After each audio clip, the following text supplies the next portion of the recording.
இன்னொரு கேள்விண்ணா அது இல்லை நீங்கள் கேளுங்க. அண்ணே ராயன் படம் வந்து ஒரு எக்ஸ்ட்ரீம் ஃபைட்டு, சண்டை, வெட்டு, குத்து, பின்னாடி குத்துறது இந்த மாதிரி நிறையா இருந்துச்சு. இட்லி கடை வந்து ரொம்ப சாஃப்டாக பஞ்சு மாதிரி லைட் ஹார்ட்டடான ஒரு படம். எப்படிண்ணே ரெண்டு டேரக்ஷன், இந்த எக்ஸ்ட்ரீம் இந்த எக்ஸ்ட்ரீம் எப்படிண்ணே? இல்லை, எல்லா மாதிரியான படங்களும் பண்ணணும்னு ஒரு ஆசை. அப்படி ஒரே மாதிரி டைரக்ட் பண்ணிகிட்டு இருக்கோம். டைரக்ட் பண்ணுறது வேறு ஜானரில் பண்ணணும்னு ஆசை, அவ்வளோதான். வேறு ஒன்றும் அது பெரிய காரணம் எதுவும் இல்லை. இன்னொரு கேள்விண்ணே, அது என்ன கேளு, அதான் வாய் வரைக்கும் வந்துருச்சு கேளு. இல்லை கேட்கலாமே வேணாமான்னு கேளுப்பா. இல்லைண்ணே, ஆடியோவில் வந்து சொல்லியிருந்தீங்களா இந்த மாதிரி இட்லி வந்து நாங்கள் வந்து அப்போ கஷ்டப்பட்டோங்கிற மாதிரி, இட்லி வாங்க காசு இல்லாமல் இது பண்ணுற மாதிரி. நீங்கள் அப்போவே டேரக்டராக இருக்கும்போது அது எப்படி, அது என்ன அப்படிங்கிற மாதிரி நீங்கள் ஸ்பீச் பார்த்தீங்களா?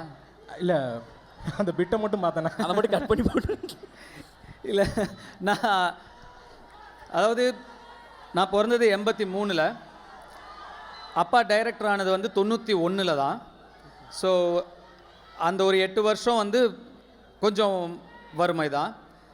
91 இயக்குனர் ஆனதுக்கப்புறமும் கூட ஒரு 94 95 வரைக்கும் 4 பிள்ளைங்க எல்லாரையும் படிக்க வைக்கணும், பார்த்துக்கணும், கேத்துக்கணும். அப்பாவுக்கு ரொம்ப ஒரு சிரமமான ஒரு விஷயமாக தான் இருந்தது. 91 இயக்குனர் ஆனப்புறம் கூட ஒரு 94 95 ஓகே, ஒரு நல்ல ஒரு லைஃப் ஸ்டைல் எங்களுக்கு அமைஞ்சிருச்சு.